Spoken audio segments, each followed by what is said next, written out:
শুক্রবার দুপুর 2টা নাগাদ আরজিকর কাণ্ডে দোষীদের দৃষ্টান্তমূলক শাস্তির দাবিতে বিক্ষোভ দেখালো বিটি অ্যান্ড ইভিনিং কলেজের ছাত্রছাত্রীরা। ঘটনা 24 ঘন্টার মধ্যে পুলিশ একজনকে গ্রেফতার করলে সিবিআই কেন অন্যান্য অপরাধীদের গ্রেফতার করতে পারছে না, সেই দাবি জানিয়ে এদিন বিক্ষোভে সামিল হলো পড়ুয়ারা। কলেজের গেটের সামনে বসেই বিক্ষোভ দেখাতে থাকে ছাত্রছাত্রীরা। ভরসা কিভাবে রাখবো? আজকে 16 দিন যাবৎ এই জিনিসটা হতেছে, কিন্তু সিবিআই এখনো পর্যন্ত কোনো স্ট্রং স্টেপ নেয়নি। যারা দোষী তাদের এখনো পর্যন্ত ফাঁসি হয়নি।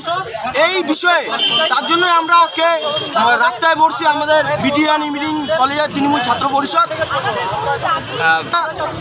যতদিন পর্যন্ত দোষীদের ফাঁসি হয়নি ততদিন পর্যন্ত আমরা চেষ্টা করব। আমরা এই দাবি চালিয়ে যাব। আমাদের যে দলনেত্রী মুখ্যমন্ত্রী শ্রী মাননীয় মমতা বন্দ্যোপাধ্যায়, তিনি যে বলছিলেন যে যারা দোষী তাদের ফাঁসি লাগবে, তো আমাদেরই সেই দাবি, যারা দোষী তাদের ফাঁসি লাগবেই। আসেনি, তাই আমরা এই দাবি করতেছি যে তার ফলাফলটা খুব তাড়াতাড়ি হোক, যে যারা দোষ করেছে তাদের খুব তাড়াতাড়ি শাস্তি হোক, ফাঁসি হোক। তো আমরা এই দাবিতে আজকে এখানে বিটি ইভিনিং কলেজ থেকে তৃণমূল ছাত্র পরিষদের পক্ষ থেকে আমরা এখানে বিক্ষোভ জানাচ্ছি।